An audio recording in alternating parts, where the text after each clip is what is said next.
सभी विद्यार्थी को राधे राधे। सभी को नमस्कार। आज हम पढ़ेंगे भारत का भूगोल और भारत के जितने भी प्रश्न बनते हैं जीके से वो सब पढ़ेंगे। इंडिया जीके से, संविधान के, साइंस के, ब्रह्मांड के और भूगोल, हिस्ट्री सभी विश्लेषण आएंगे, पूरे कंप्लीट मिक्सचर क्वेश्चन आएंगे।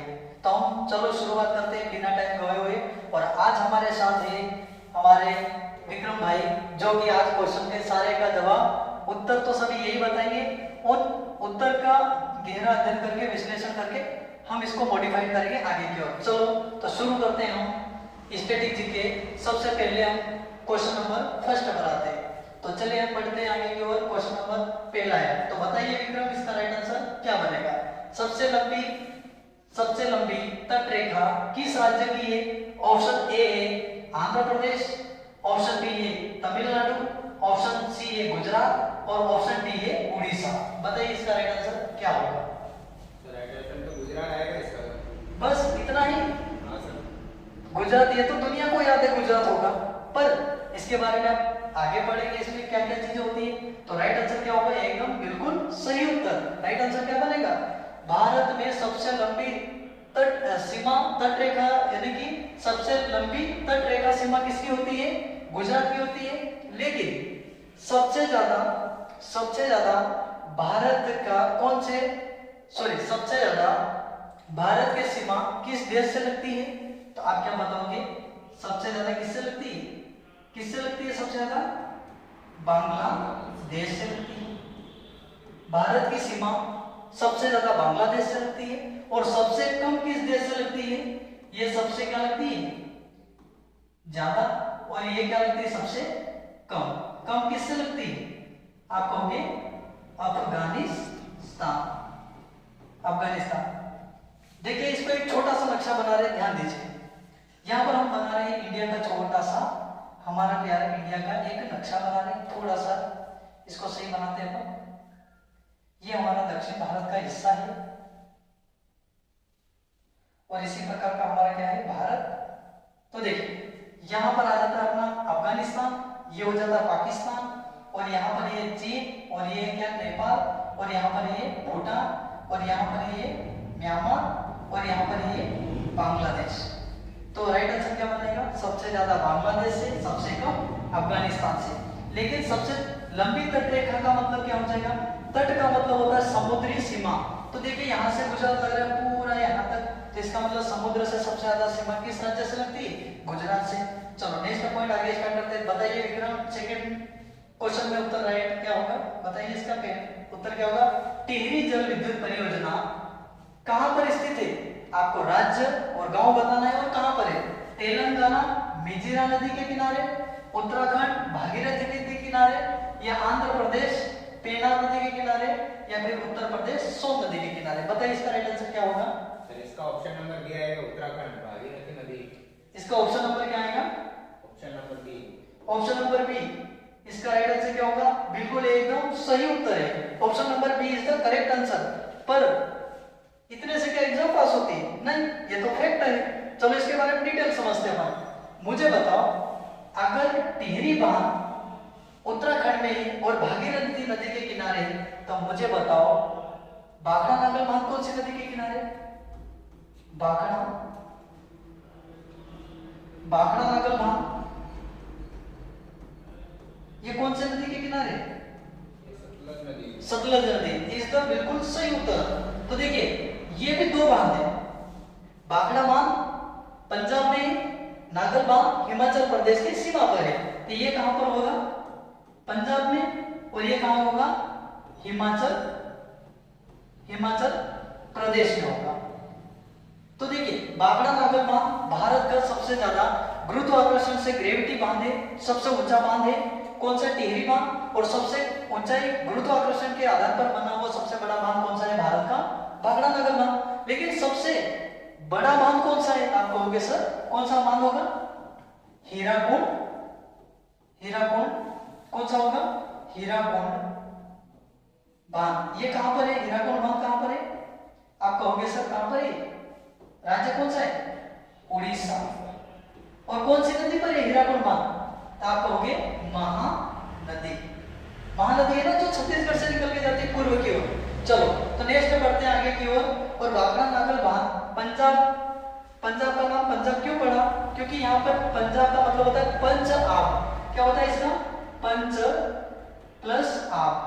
और पंच प्लस आप में कौन सा समाज है? द्विगु समाज, क्योंकि पंच संख्या का बोध हो रहा है यानी कि कौन सा होगा? द्विगु समाज। तो पंच का मतलब पांच, आपका मतलब नदी। पांच नदियों का प्रदेश भी किसे कहते हैं? हम कहते हैं पंजाब को। चलो तो नेक्स्ट क्वेश्चन आगे बढ़ते हैं। क्वेश्चन नंबर तीसरा, तो बताइए विक्रम इसका राइट आंसर क्या होगा? क्वेश्चन पढ़ो पहले। उत्तर अमेरिका का सबसे बड़ा देश कौन सा है? उत्तर अमेरिका का सबसे बड़ा देश पुर्तगाल, यूनाइटेड स्टेट, मैक्सिको या फिर कनाडा? राइट आंसर क्या होगा इसका? इसका ऑप्शन नंबर डी होगा, कनाडा। बस ऑप्शन नंबर डी कनाडा तो होगा, लेकिन ये चार ऑप्शन मजे लेने नहीं लिखे, इसके भी बारे में अपन समझते हैं। चलो तो देखिए पहला देखो पुर्तगाल। अच्छा पुर्तगाल से कौन आया था पता है? 1498 में कौन आया था? कौन आया था? Vasco D gamma. Vasco D gamma आया था 1498 में। कौन से देश से आया था? पुर्तगाल था। और ये क्यों आया था? मिर्ची का व्यापार करने। किसका व्यापार करने आया था? मिर्ची का। क्वेश्चन पूछेगा मिर्ची का व्यापार करने कौन आया था? Vasco D gamma. पुर्तगाली लोगों को मिर्ची का व्यापार के लिए जाना जाता है। मेक्सिको किसके लिए फेमस है? आप लोगों के पूरे विश्व में चांदी के लिए फेमस है। किसके लिए? चांदी के लिए पूरे विश्व में फेमस है। मेक्सिको सिटी चांदी के लिए फेमस है विश्व की।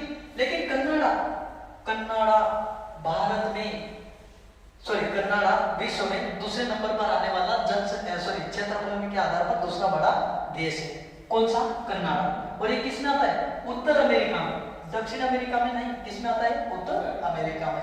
देखो कनाडा एक वो ट्रिक आपने पढ़ी थी, रुक चीन अब आ भारत। कौन सी ट्रिक थी? रुक चीन अब आ भारत। इसका मतलब क्या? ये ट्रिक है। और ये ट्रिक कौन सी है? कौन सी है? क्षेत्रफल के आधार पर विश्व में फर्स्ट देश, मतलब क्षेत्रफल के आधार पर विश्व में सबसे बड़े देश कौन कौन से? तो सबसे पहला नाम किसका है? रूस से। किसका रहेगा? रूस से क्या बनेगा? रूस। क से क्या बनेगा? कनाडा। और चीन से क्या बनेगा? चीन। अ से क्या बनेगा? अमेरिका। ब से क्या बनेगा? ब्राजील। और आ से क्या बनेगा? आ से क्या बनेगा? अरे आ से कौन सा देश आता है? ऑस्ट्रेलिया। और भारत से क्या होता है?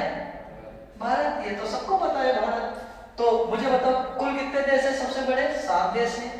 चीन में वैसे तो बाकी खूब है बचे हुए, तो कुल 7 बड़े देश हैं। उनकी ट्रिक है रुक चीन अब आ भारत। चीन ने अपने साथ झगड़ा किया तो अपन ने क्या किया है उसको? चीन को आते आते समय अपन कह गए रुक चीन अब आ भारत। तो इसका मतलब रूस से रूस, क से कनाडा, ची से चीन, अ से अमेरिका, ब से ब्राजील, आ से ऑस्ट्रेलिया और भारत से भारत। तो भारत अपने कौन से नंबर पे आता है? 7वें नंबर पर सबसे बड़ा देश है पूरे विश्व में। तो कनाडा समझ में आया? ये उत्तर अमेरिका में आता है। मेक्सिको चांदी के व्यापार के लिए सबसे फेमस है। तो चलिए बढ़ते हैं आगे नेक्स्ट क्वेश्चन की ओर। स्क्रीनशॉट ले लीजिए आप। तो बताइए सबसे पहले विक्रम बताएंगे मुझे इस क्वेश्चन का राइट आंसर क्या बनेगा? किसने प्रस्तावना को संविधान की जन्म कुंडली कहा था? जन्म कुंडली क्या कहा था? जन्म कुंडली। इसका मतलब जन्म की कुंडली प्रस्तावना को किसने कहा था? बताइए इसका ऑप्शन। पहला है बी आर अम्बेडकर, मोहनलाल, के एम मुंशी, राजेंद्र प्रसाद। बताइए। तो इसका ऑप्शन नंबर सी आएगा, के एम मुंशी। पर ऑप्शन नंबर सी तो आएगा, लेकिन ऑप्शन नंबर बी कौन है? बी क्या है? ये बी आर अम्बेडकर के बारे में क्या जानते हो आप? डॉक्टर भीमराव अंबेडकर के बारे में क्या जानते हो आप? क्योंकि ये संविधान के निर्माता है। और संविधान इन्होंने कितने वर्ष में लिखा? ये कौन है? संविधान के कौन है? संविधान के प्रवर्तक, या इनको बोलते हैं ये संविधान के क्या क्या कहेंगे? संविधान के क्या कहे था आपने अभी? निर्माता, यानी कि निर्माण करने वाला। ये कहाँ के रहने वाले थे बाबा साहेब अम्बेडकर? कहाँ के थे? महू। ये कौन से जिले में आता है? इंदौर में आता है। इनका जन्म कब हुआ था? आप कहोगे 1891 में इंदौर में हुआ था। और इन्हीं को क्या कहते हैं? संविधान के निर्माता, संविधान के प्रवर्तक या संविधान के निर्माण करता। अब ये भीमराव अंबेडकर ये संविधान सभा के क्या थे? अध्यक्ष थे। लेकिन फिर आगे बढ़े ये के मुंशी कौन था? ये संविधान सभा में बैठने वाला एक इनकी कम्युनिटी बनी थी, कम्युनिटी में बैठने वाला एक व्यक्ति था। और ये इन्होंने कहा था कि प्रस्तावना जो है ना, सबसे पहले प्रस्तावना संविधान में उसको कहा था जन्म कुंडली, यानी कि पूरे संविधान की जन्म क्या है? प्रस्तावना। चलो, राजेंद्र प्रसाद कौन था? ये क्या था? संविधान सभा का क्या था? संविधान सभा का क्या था? स्थायी का अस्थायी? स्थायी अध्यक्ष था। क्या था ये? स्थायी अध्यक्ष था। चलो, इतना समझ में आया आपको? क्या बड़े आगे की ओर? चलो, तो विक्रम बताएंगे आपको नेक्स्ट क्वेश्चन, क्वेश्चन नंबर 5। बताइए इसका राइट आंसर क्या होगा? ऑप्शन नंबर, भारतीय संविधान की प्रस्तावना संशोधन संस्करण है नेहरू रिपोर्ट का। ऑप्शन बी, क्या नेहरू रिपोर्ट का अगस्त प्रस्ताव, उद्देश्य का प्रस्ताव, या फिर इनमें से कोई नहीं? बताइए इसका राइट आंसर क्या होगा? तो इसका ऑप्शन नंबर सी आएगा, उद्देश्य प्रस्ताव का। ऑप्शन चल रहा, option number C is the बिल्कुल करेक्ट आंसर। क्यों? क्योंकि देखिए, नेहरू रिपोर्ट, नेहरू जी ने रिपोर्ट इसमें नहीं, ये तो एक अध्यक्ष थे, किसके? संविधान सभा में सब सदस्य बने हुए थे। अगस्त प्रस्ताव, ये तो नाम है माह का, अगस्त माह। लेकिन एक बात, खेल दिवस कब मनाते हैं? आप कहोगे सर 29 अगस्त। किसके बारे में मनाते हैं? मेजर ध्यानचंद। मेजर ध्यानचंद। ये मेजर ध्यानचंद कौन था? हॉकी का जादूगर। इनको क्या कहते हैं? हॉकी का जादूगर। इनका जन्म कहाँ हुआ था? ग्वालियर। और इनका छोटे भाई का नाम क्या था? रूप सिंह। मतलब कि कहा जाए, विक्रम भी पढ़ने लग गया, मतलब एमपी पुलिस में अच्छा नंबर आ गया इसका मतलब। चलो, तो कोई दिक्कत नहीं। अभी पुलिस तो क्या है, हम तो 10 भर्ती निकालने वाले साहित्य के शेर है, जीते हैं, तो हम अच्छे से जीते भी हैं। चलो आगे बढ़ते हैं। तो नेक्स्ट क्वेश्चन विक्रम बताएंगे हमें। बताइए ऑप्शन नंबर, यानी कि क्वेश्चन है अपना, संविधान निर्माताओं ने, संविधान निर्माताओं ने किस पर विशेष ध्यान दिया? मौलिक अधिकारों पर, नागरिकता पर, राष्ट्रपति पर, या प्रस्तावना पर? बताइए। सर इसका ऑप्शन नंबर डी आएगा, प्रस्तावना। ऑप्शन नंबर डी, इसका मतलब कि क्या हो जाएगा? Right answer. लेकिन देखिए कैसे, अगर मौलिक अधिकार पर ज्यादा जोर देते या बल देते या उसको ज्यादा मान्यता प्राप्त देते, तो मौलिक अधिकार सबके प्रस्ताव, यानी कि मौलिक अधिकार में सभी का वर्णन तो नहीं है ना। लेकिन नागरिकता में अगर इसमें ज्यादा बल देते तो लोग अपने लिए, खुद के लिए करते, नागरिकता के लिए जीते। लेकिन अगर राष्ट्रपति के लिए बल देते तो राष्ट्रपति बन जाते, तो वो राष्ट्रपति कितनी सेनाओं का प्रमुख होता है? कितनी सेनाओं का प्रमुख होता है? 3। कौन कौन सी? जल सेना, फिर वायुसेना, फिर लास्ट में क्या है? थल सेना। 3 सेना। और प्रस्तावना में सबसे ज्यादा बल दिया गया है। प्रस्तावना पूरे संविधान की क्या है? एक ढांचा है पूरा बना हुआ, इसी के आधार पर प्रस्तावना से ही पूरा संविधान शुरू होता है। तो इसके बारे में हम डिटेल से संविधान साहित्य अकेडमी में ऑफलाइन में पढ़ेंगे, और आप अगर कमेंट करोगे तो हम ऑनलाइन में भी पूरे संविधान को एकदम एक्यूरेट, एक खुशी के साथ हंसते मुस्कुराते रहिए हम पढ़ेंगे इसको। चलो, तो नेक्स्ट क्वेश्चन हम आगे बढ़ते हैं। तो हमको बताएंगे विक्रम, अब अपना संविधान के सारे क्वेश्चन खत्म हो जाएंगे, और अब विक्रम मुझे बताएंगे कि इसका राइट आंसर क्या होगा। ऑप्शन सुनिए। और प्रणाली की खोज किसने करी थी? सौर प्रणाली की खोज किसने करी थी? अब देखो, वहां पर तो फुल लिख रहे थे तो विक्रम फटाफट लगा था, मतलब चालाकी करी। पर अब देखो यहाँ पर क्या हो जाएगा, गैलीलियो ने, जे.एल. बियर्ड ने, केपलर ने, या कोपरनिकस ने? किसने? सर इसका आंसर आएगा कोपरनिकस। कोपरनिकस। क्या बात है, विक्रम ने ये भी उत्तर छान लिया, इसका मतलब पढ़ने लग गया है। तो राइट आंसर क्या हो जाएगा? कोपरनिकस। लेकिन यहाँ पर किसकी बात करें? सौर प्रणाली। सौर प्रणाली का मतलब पूरे सौर मंडल की। तो सौर मंडल की खोज किसने करी? पूरे की सौर मंडल या सौर प्रणाली की खोज किसने करी? कोपरनिकस ने। लेकिन केपलर ने क्या किया? केपलर ने ग्रहों को घूमने की खोज करी, यानी कि ग्रहों की खोज किसने करी? केपलर ने। लेकिन गैलीलियो कौन था? ये अंतरिक्ष में वायुयान उड़ाने वाला, यानी कि अंतरिक्ष की खोज करने वाला, अंतरिक्ष की खोज करने वाला था क्या? गैलीलियो। इसने पहले अंतरिक्ष में वायु यान भेजे थे। चलो नेक्स्ट क्वेश्चन आगे बढ़ते हैं हम। तो विक्रम हमें बताएगा, अब नेक्स्ट क्वेश्चन बताइए इसका क्या राइट आंसर बनेगा। देखिए आकाश में सबसे चमकदार ग्रह कौन सा है? आकाश में सबसे चमकदार कौन सा है बताइए इसका राइट आंसर। ऑप्शन ए ट्रांसिग्मा सेंचुरी नेबुला बर्नार्ड साइरस। लेकिन विक्रम इसका उत्तर नहीं देंगे क्योंकि इनको भी डाउट है। ठीक है यार, ऑप्शन नंबर डी। मैं तो समझा था नहीं दे पाएंगे, लेकिन option number right answer D हो जाएगा। कौन सा हो जाएगा? Option number D. अब देखिए साइरस, अब मुझे पता नहीं, आप कमेंट करके बताइए क्या आपको भी ये उत्तर सही लग रहा है या गलत। मैं हाँ ना बोल रहा हूँ, नहीं ना बोल रहा हूँ। विक्रम ने बताइए क्या विक्रम गलत है या सही है, या आप डिसाइड करो। चलो आपके लिए कमेंट में छोड़ रहे हैं, इसका उत्तर बिल्कुल सर्च करके बताना है आपको। चलो तो नेक्स्ट क्वेश्चन बढ़ते हैं आगे। क्वेश्चन नंबर हमारा हो जाएगा 10वां। तो ये तो विक्रम बता दोगे आप, ये तो क्या होगा इसका राइट आंसर। देखिए सूर्य के चारों ओर घूमने वाले खगोलीय पिंड क्या कहलाते हैं? मतलब जैसे ये सूर्य है, मैं थोड़ा समझा देता हूँ। ये क्या है? हमारा प्यारा सूर्य भगवान है, और इसके चारों ओर घूमने वाले क्या कहलाते हैं? ग्रह कहलाते हैं। क्या उपग्रह, क्षुद्र ग्रह या कुछ होता क्या कहलाते हैं? राइट आंसर क्या हो जाएगा? ग्रह। थोड़े जोर से बोलो, क्या हो जाएगा? ग्रह हो जाएगा। सूर्य के चारों ओर घूमते उनको बोलते हैं ग्रह, लेकिन ग्रह के भी चारों ओर घूमते उनको बोलते हैं उपग्रह। समझ में आया कि नहीं?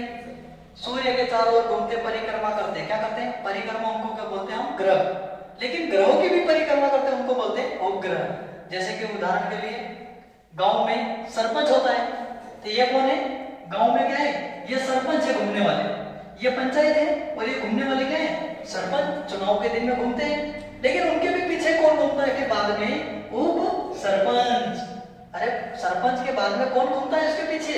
उप सरपंच। इसका मतलब सूर्य के चक्कर लगाने वाले पंचायत का चक्कर लगाता कौन? पहले सरपंच, और फिर सरपंच का चक्कर कौन लगाता है? उप सरपंच। इसका मतलब सरपंच से बनेगा ग्रह, और उपग्रह का मतलब बनेगा उप सरपंच। समझ में आएगी नहीं? चलो आगे बढ़ते हैं हम। नेक्स्ट क्वेश्चन इसी प्रकार। अब हमको बताएगा विक्रम राइट आंसर क्या होगा। तो देखिए इसका राइट आंसर क्या होगा, आप भी बताइए कमेंट करके क्या बनेगा इसका राइट आंसर। सौर परिवार में नहीं होते। सौर परिवार में नहीं होते मतलब पूरे ब्रह्मांड में, वायु यानी कि पूरे ब्रह्मांड में या सौर मंडल में कौन उपस्थित नहीं होते? उल्का नहीं होते क्या? तारे नहीं होते क्या? चंद्रमा नहीं होते क्या? शुक्र ग्रह नहीं होते क्या? बताइए। ऑप्शन नंबर ए आएगा। Option number A. क्यों? क्योंकि ये जो उल्का पिंड है ये कहाँ रहते हैं? ये भी आकाश में होते हैं, लेकिन ये फिक्स इनकी कोई कक्षा नहीं है, घूमने की फिक्स दिशा नहीं तो इनकी कक्षा है फिक्स। पर तारे तो घूमते हैं, दिखाई देते हैं सौर मंडल में। रात में आप जाके देखो 3 बजे दिखे थे। चंद्रमा बिल्कुल है। शुक्र ग्रह इसका मतलब क्या? कभी कभी दिखाई देता है शुक्र ग्रह। इसका मतलब क्या हो जाएगा राइट आंसर? उल्का पिंड ये ऊपर रहते हैं और ये गिरते हैं, इनकी कोई फिक्स कक्षा घूमने की नहीं होती है। चलो फिर आगे बढ़ेंगे हम इसी प्रकार। Question number 12। ये अगर उत्तर बता दिया तो मजा आ जाएगा, मजा आ जाएगा। बताइए इसका राइट आंसर क्या बनेगा? सूर्य के रासायनिक मिश्रण में हाइड्रोजन का प्रतिशत कितना है? बताइए राइट आंसर। विक्रम बताएंगे क्या होगा इसका राइट आंसर। 71 होगा, 61 होगा, 75 होगा, या फिर क्या होगा? 54। 71%। बिल्कुल विक्रम गलत हो चुका है। क्यों? आप जानते हैं 71% तो क्या है? जमीन। क्या है? जमीन। पूरी पृथ्वी यानी कि मिसप्रिंट नहीं है, गलत हो चुका है। 71% क्या है? जल। क्या है? पृथ्वी पर 71% क्या है? जल। और भूमि कितना प्रतिशत है? भूमि कितना प्रतिशत है? जमीन 29%। लेकिन हाइड्रोजन 75% लगभग है। ध्यान रखना कितना परसेंट है? लगभग 75% लगभग है। कभी कभी क्वेश्चन पूछे 75 की जगह 78 रहे तो वो भी ऑप्शन राइट। पर आज से जिंदगी में गलती करोगे क्या? नहीं। 71 से कम आना ही नहीं, 75 80 लिखे लगा देना। हाइड्रोजन सूर्य में होता है 75% से ज्यादा। चलो आगे बढ़ते हैं हम। चलो नेक्स्ट क्वेश्चन। अब विक्रम कभी गलती मत करना, नहीं तो ये लोग विश्वास नहीं करेंगे आप पे। आप गलत दे रहे हो उत्तर, ऐसा मानेंगे, पर बिल्कुल आप सही उत्तर दे रहे हो। निम्नलिखित में से सौरमंडल का सबसे बड़ा ग्रह कौन सा है? ऑप्शन नंबर डी आएगा। Option number D. सौरमंडल का सबसे बड़ा ग्रह कौन सा है? इनमें से पृथ्वी, शनि, यूरेनस, बृहस्पति, कौन सा होगा? बृहस्पति होगा। तो मुझे बताओ सबसे बड़ा सौरमंडल का ग्रह कौन सा होगा? बृहस्पति। तो सबसे छोटा भी बताओ जरा, छोटा ग्रह कौन सा होगा? तो आप कहोगे सर कौन सा होगा? बुध। लेकिन ये सूर्य के क्या है? नजदीक है, पास में भी है, सूर्य के पास में। और शनि क्या है? शनि को कौन सा ग्रह कहते हैं? नीला ग्रह कहते हैं। तो पृथ्वी को क्या कहते हैं? हरा ग्रह। और पृथ्वी की जुड़वा बहन कौन है? जुड़वा बहन कौन है? किसे कहते हैं? शुक्र ग्रह को। इसको सांझ का तारा, भोर का तारा भी कहते हैं। तो चलो आगे बढ़ते हो, मतलब कि आगे क्वेश्चन पढ़ते हैं। अब इसका बताओ, मुझे जरा बताओ इसका राइट आंसर क्या बनेगा? बताइए इसका राइट आंसर क्या बनेगा? सूर्य में नाभिक ईंधन है। नाभिक ईंधन क्या है? हीलियम है, अल्फा कण है, हाइड्रोजन है, यूरेनियम है। बताइए इसका राइट आंसर क्या है? ऑप्शन नंबर सी आएगा। Option number C, helium, alpha कण, हाइड्रोजन, यूरेनियम। राइट आंसर क्या बनेगा? ऑप्शन नंबर सी, क्योंकि हाइड्रोजन इसके पहले बताया जस्ट कितना था, कितना परसेंट था विक्रम? 75% से प्लस अधिक था। कौन सा? हाइड्रोजन। किसमें? सूर्य में। लेकिन गोताखोर के रूप में किसको? किस? ऑक्सीजन प्लस हीलियम, इनको क्या करते हैं? गोताखोर में। गोताखोर का मतलब क्या? समुद्र में डूब के जाते हैं तो साथ में कौन सा सिलेंडर ले जाते हैं? हीलियम और ऑक्सीजन दोनों को ले जाते हैं और पानी में डूब के रिसर्च करते हैं क्या क्या सोना है, चांदी है, मछली है, जो भी देखने जाते हैं दुनिया। तब चलो आगे बढ़ते हैं। नेक्स्ट क्वेश्चन अब हमें बताएंगे विक्रम। नेक्स्ट क्वेश्चन मस्त, दमदार, शानदार, लाजवाब और बहुत ही सुंदर, बहुत ही बेहतर क्वेश्चन है। इसका उत्तर बता दिया तो मैं समझ जाऊंगा विक्रम पढ़ रहा है। ऐसा नहीं कि रट के आए, ये समझ के आए अच्छे से सारे क्वेश्चन। बताइए इसका राइट आंसर क्या है? इसका राइट आंसर क्या बनेगा? सूर्य ग्रहण होता है जब, सूर्य ग्रहण होता है जब क्या होता है? सूर्य पृथ्वी और चंद्रमा के बीच में आ जाता है, चंद्रमा पृथ्वी और सूर्य के बीच में आ जाता है, पृथ्वी सूर्य और चंद्रमा के बीच में आ जाती है, या पृथ्वी सूर्य और चंद्रमा के बीच में आ जाता है। इसका राइट आंसर क्या होगा? तो इसका ऑप्शन नंबर बी आएगा, चंद्रमा पृथ्वी। Option number B. लेकिन मैं ऑप्शन नंबर बी नहीं कह रहा हूं सही, नहीं कह रहा हूं गलत। मैं अब डिसाइड करूंगा कब? जब मैं समझाऊंगा इसके बाद। मैं तो अब चित्र से समझाऊंगा। देखिए ये अपना कौन है? ये कौन है? सूर्य भगवान है। ये क्या है अपना? सूर्य भगवान है। और ये क्या है? ये क्या है यहाँ पर? पृथ्वी है, मान लीजिए ये पृथ्वी। बुध को हटा दो थोड़ी देर के लिए, ये पृथ्वी। और इसके चक्कर कौन लगा रहा है? चंद्रमा। ये कौन है? सी मतलब चंद्रमा। तो आप मुझे बताओ सूर्य ग्रहण कब होगा? सूर्य की किरणें किस पे पड़नी चाहिए? पृथ्वी पर।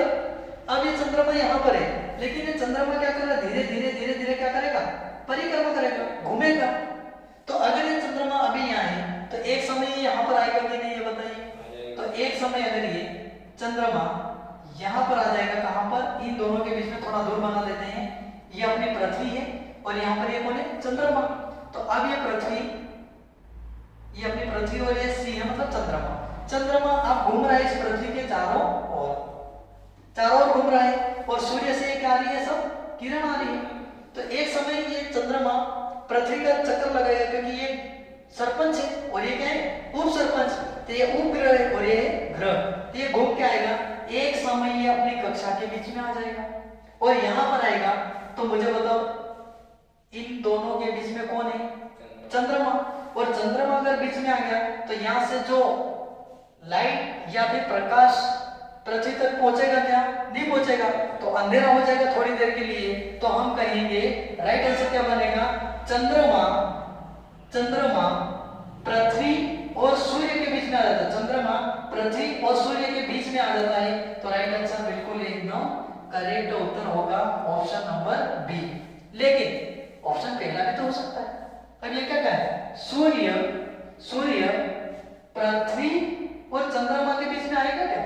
नहीं आएगा ना। क्यों नहीं आएगा? देखो इधर क्यों, क्योंकि देखिए सूर्य पृथ्वी और चंद्रमा के बीच में कैसे आएगा? क्योंकि ऑलरेडी ये चक्कर लगा रहे थे तो बाहर कक्षा में रहेगा। फिर आगे बढ़ते हैं, ये ऑप्शन हो ही नहीं सकता। पृथ्वी सूर्य और चंद्रमा के बीच में आ जाएगी। पृथ्वी अगर सूर्य और चंद्रमा के बीच में आ जाएगी तो ऑलरेडी उजाला रहेगा। समझ में बात आ रही कि नहीं? इसका मतलब ये भी हो जाएगा अपना क्या, गलत उत्तर। ऑप्शन नंबर डी देख लेते हैं। पृथ्वी सूर्य और चंद्रमा के तेजी गति से चलेगी। तेजी का तो कोई मतलब नहीं है। राइट आंसर क्या बन जाएगा अपना? Option number B. चलो आगे बढ़ते हैं, नेक्स्ट क्वेश्चन देखते हैं। गजब, अब इसका जवाब देंगे विक्रम मुझे अच्छा सा। क्या बनेगा इसका राइट आंसर?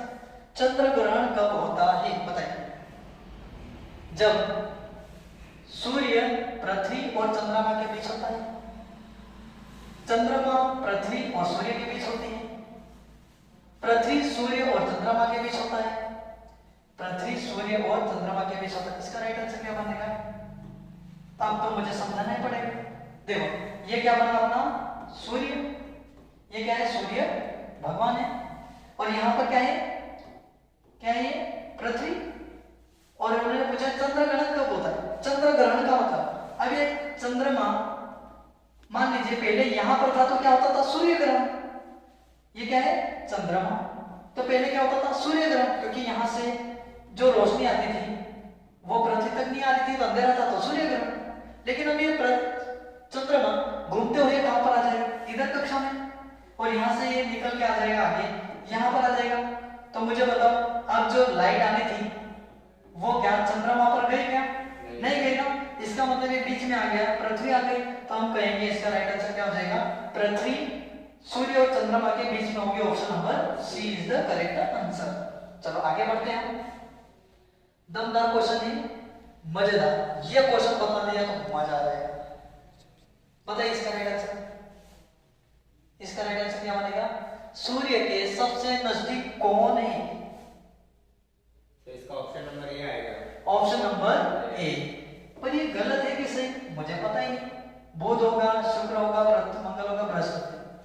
चलो तो अब मैं ये नहीं कह रहा हूं, विक्रम कह रहा है बुध। आप क्या कहना चाहते हो? आप भी कमेंट करें और बताइए इसका राइट आंसर क्या होगा। देखिए चित्र से समझेंगे। चलो तो आप बोलोगे चित्र से। आपने क्या कहा है? सूर्य के पास में कौन है? बुध है। देखते हैं गलत है या गलत सही है, देखते हैं। चलो तो यहां पर देखेंगे हम, यहां पर देखेंगे हम। आपने कहा सूर्य के पास में कौन सा ग्रह है? बुध। आपने कहा है कि सूर्य के पास में कौन सा ग्रह? देखो ये कौन है? सूर्य है। ये कौन सा ग्रह है? सूर्य।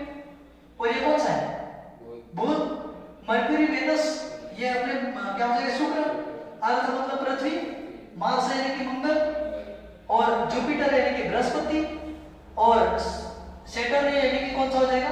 शनि, और ये हो जाएगा यूरेनस यानी कि अरुण, और नेपच्यून यानी कि वरुण। इसका नया नाम क्या है? वरुण। नेपच्यून को क्या कहते हैं? वरुण। और इसको कहेंगे अरुण। इसको अरुण कहेंगे। ये कौन है? शनि। ये क्या है? बृहस्पति। और ये कौन सा है? मंगल। और ये कौन सा है अपना? पृथ्वी। और ये कौन सा है? शुक्र। और ये कौन सा है? बुध। इसका मतलब ये है विक्रम ने जो उत्तर दिया वो सूर्य के पास में सबसे पास में कौन सा ग्रह है? बुध।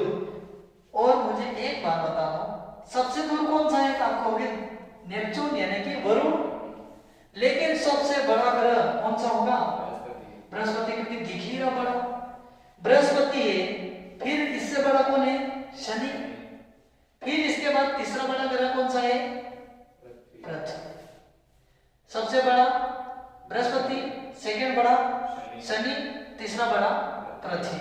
अब मुझे बताएं पृथ्वी की जुड़वा बहन किसे कहेंगे हम?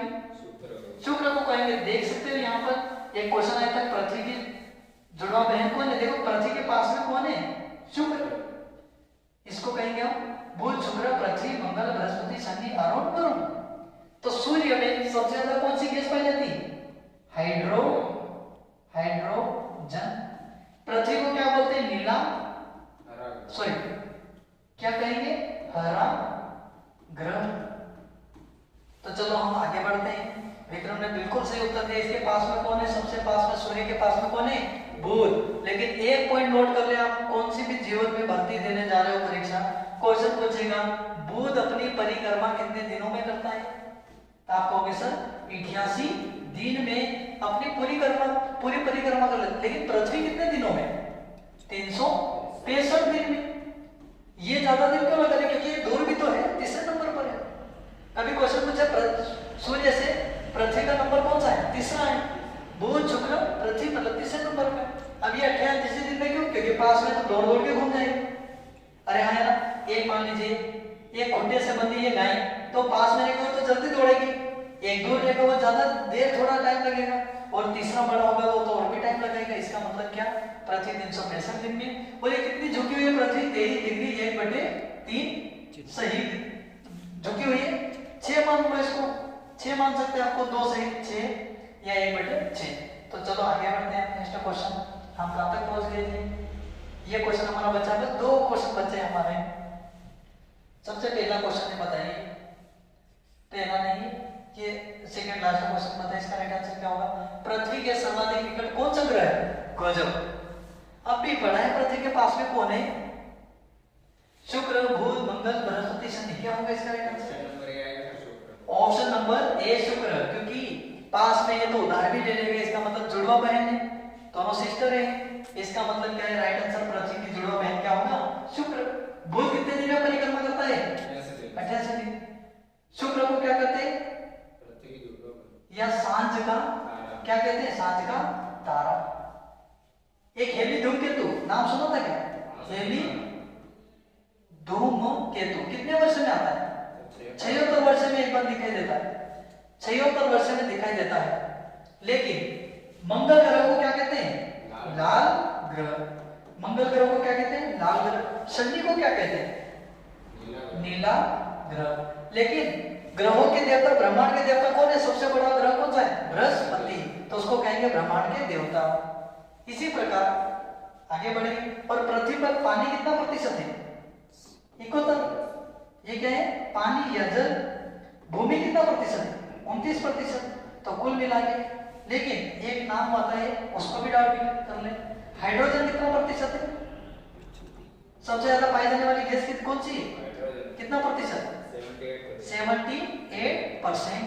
लेकिन ये क्या अपना जमीन है। लेकिन ऑक्सीजन कितना प्रतिशत है? ऑक्सीजन पूरे ब्रह्मांड में कितना प्रतिशत पाई जाती है? 21%। कितना प्रतिशत? 21%। तो इसी प्रकार हम आगे बढ़ते हैं। ये क्वेश्चन लास्ट बचा है हमारा, क्वेश्चन नंबर लास्ट बचा है, इसका नाम है हमारा प्यारा, राइट आंसर क्या बनेगा इसको बताइए। निम्नलिखित में से किस ग्रह को भोर का तारा के नाम से जाना जाता है? अब भी जस्ट पढ़ा। भोर का तारा किसे कहते हैं? अभी बताएंगे मुझे। बुध को, शुक्र को, पृथ्वी को, मंगल को, शनि को, किसको कहेंगे? ऑप्शन नंबर बी आएगा। ऑप्शन नंबर बी अभी जस्ट पढ़ा हमने, क्या बनेगा? यानी कि भोर का तारा, यानी कि रात में 3 बजे के बाद दिखाई देता है, लगभग 4 बजे, उसे कहेंगे हम शुक्र। क्या कहेंगे? शुक्र ग्रह को क्या कहेंगे हम? भोर का तारा। या पृथ्वी की क्या कहेंगे? जुड़वा बहन। इसी प्रकार बुध कितने दिनों में परिक्रमा कंप्लीट कर लेता है? 88 दिन में। और बुध क्या है? सूर्य के सबसे पास में। मंगल को क्या कहते हैं हम? लाल ग्रह कहते हैं। और शनि को क्या कहते हैं? नीला ग्रह कहते हैं। इसी प्रकार ग्रह में कुल कितने, सॉरी, सौर मंडल में, सौर प्रणाली में सबसे ज्यादा बड़ा ग्रह कौन सा है? बृहस्पति। कितने ग्रह कुल? 8। पहले को कितने थे? 9। प्लूटो को हटा दिया, प्लूटो ग्रह को हटा दिया। अब कुल कितने ग्रह हैं? 8 ग्रह हैं। और एक बात नोट कर लेना कि जो सौर प्रणाली का है, अपनी आकाशगंगा है, उसको क्या कहते हैं? आकाशगंगा को क्या कहते हैं? तो आप कहोगे क्या? निहारिका। क्या कहोगे आप? निहारिका। निहारिका या फिर मिल्की में। मिल्की में क्या कहोगे?